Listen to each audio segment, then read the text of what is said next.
दोस्तों एक सवाल जो काफ़ी बच्चों के दिमाग में चलता है, क्या हमें एग्ज़ाम टाइम पर हर क्वेश्चन का आंसर याद करना ज़रूरी है क्या, जबकि सिलेबस इतना बड़ा हो। दोस्तों स्कूल टाइम पर रट्टाफिकेशन काम आ जाता है, लेकिन कॉलेज टाइम पर आपको कॉन्सेप्ट समझना होता है। इस वीडियो में हम यही बात करेंगे। शुरू करते हैं, मिलता हूँ इस वीडियो के एंड में।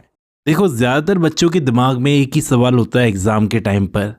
अगर उनका सिलेबस बहुत ज़्यादा बड़ा है और टाइम कम है तो क्या मुझे हर क्वेश्चन का आंसर याद करना होगा क्या? मतलब सिलेबस तो इतना बड़ा है, इतनी सारी नोवेल्स हैं, इतने सारे क्वेश्चन आंसर्स हैं, सबको याद करने बैठूंगा इतने कम टाइम में तो फेल हो जाऊंगा। डर होता है कि अगर टीचर ने वही पूछ लिया या एग्ज़ाम में वही आ गया जो मैंने याद नहीं किया तो फेल हो जाऊंगा। तो क्या सच में हर क्वेश्चन का आंसर याद होना चाहिए? एक शॉर्ट आंसर है नहीं। लिटरेचर एक कॉन्सेप्ट बेस्ड और एनालिटिकल सब्जेक्ट है। यहाँ फैक्चुअल रिकॉल जैसे हिस्ट्री और साइंस में होता है ना, वो नहीं होता। ये इतना ज़्यादा ज़रूरी नहीं होता। कॉन्सेप्चुअल क्लियरिटी ज़रूरी होती है, आर्ग्यूमेंट बनाना ज़रूरी होता है, थीमेटिक अंडरस्टैंडिंग ज़रूरी होती है। कितनी सारी वीडियोज़ में बता चुका हूँ। देखो, रट्टा और अंडरस्टैंडिंग में फ़र्क होता है, तभी आपने लिटरेचर लिया है। ये आपका स्कूल नहीं है, कॉलेज है। यहाँ पर रट्टा नहीं, अंडरस्टैंडिंग चलती है। अगर आपने किसी क्वेश्चन का वर्ड टू वर्ड आंसर याद कर लिया तो वह स्कूल में काम कर सकता है, लेकिन कॉलेज में नहीं। स्कूलों में तो वर्ड टू वर्ड याद किया हुआ चल जाता है, क्योंकि वहाँ पर तो वही आता है जो गाइड में पूछा गया है, तो गाइड में जो आंसर है वो लिख दो। लेकिन यहाँ पर दिक्कत अलग है। यहाँ पर सिलेबस भी स्कूल से बड़ा है और यहाँ पर कॉन्सेप्ट भी स्कूल से अलग है। यहाँ पर क्वेश्चन अगर थोड़ा सा ट्विस्ट हो गया ना तो आपका रट्टा फेल हो जाएगा। अंडरस्टैंडिंग के साथ लिखने वाले स्टूडेंट को कोई फ़र्क नहीं पड़ता, वो संभाल लेगा अपने आप को। रट्टा फेल हो जाएगा यहाँ पर। रीज़न क्या है कि अंडरस्टैंडिंग से पढ़ने वाला बच्चा आइडिया समझ लेता है, वो लाइनें याद नहीं करता, वो आइडिया समझ लेता है कि क्वेश्चन कैसे ट्विस्ट हो सकता है। तो सवाल ये आता है कि याद क्या करना है? फिर याद तो करना पड़ेगा ना कुछ सेलेक्टिव याद करना है। सेलेक्टिव चीज़ें आपको स्मार्ट स्टडी करनी है। मैं बताता हूँ स्मार्ट स्टडी क्या है। बोलते तो सब है। देखो, आपने एक टेक्स्ट पढ़ लिया, पोएम या नोवेल पढ़ ली, अच्छी बात है, आपको समझ में आ गई।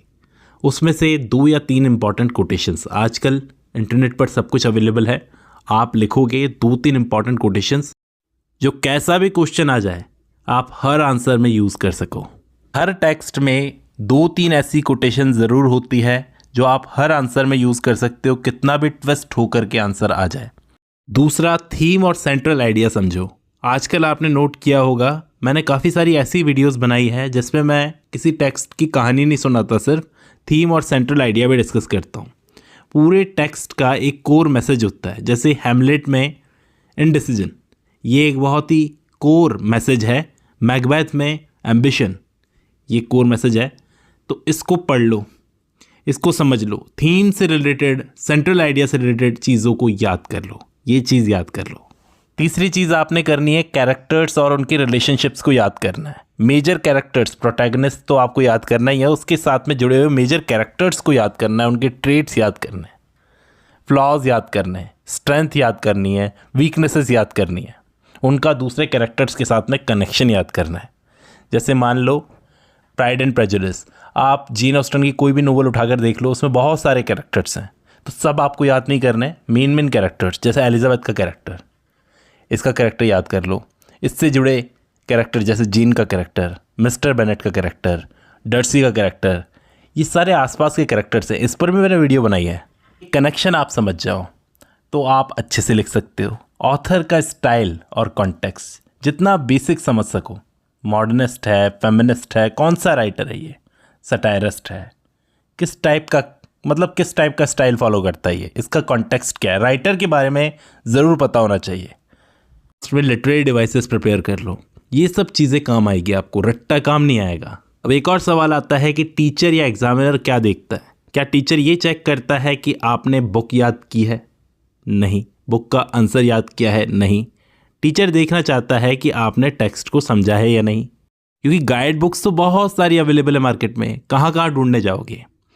किसी गाइड बुक में से 10 लाइन का रट्टा मार के आपका क्वेश्चन भिड़ भी गया, मान लो एग्ज़ाम में कोई क्वेश्चन भिड़ भी गया, तो आपने 10 लाइन का रट्टा मार लिया, उसमें से लिख दी, लेकिन आपका कॉन्टेक्स्ट गलत है, आपको नंबर नहीं मिलेंगे। दोस्तों लास्ट में सारा गेम प्रैक्टिस का है। प्रैक्टिस करो कि कैसे थीम को अलग अलग क्वेश्चंस में ट्विस्ट करके पेश किया जा सकता है आपके सामने एग्जाम टाइम पर। समझ रहे हो? अगर आप पहले के पेपर्स उठा करके देखोगे तो आपको समझ में आ जाएगा ये एक ही थीम को किस तरह से ट्विस्ट कर करके पूछते हैं। इस वीडियो को ख़त्म करना चाहूँगा एक ही बात बोलते हुए कि हर क्वेश्चन का आंसर याद करना ज़रूरी नहीं है, कोई भी नहीं करता, टॉपर भी नहीं करते। लिटरेचर पढ़ने का मज़ा इसी में है, आप अंडरस्टैंडिंग से समझो किसी भी टेक्स्ट को, उसी हिसाब से लिखो। अब जब आपने ये वीडियो खत्म कर लिया तो मैं उम्मीद करता हूँ आपको मेरी बात समझ में आई होगी। आज की इस वीडियो में बस इतना ही।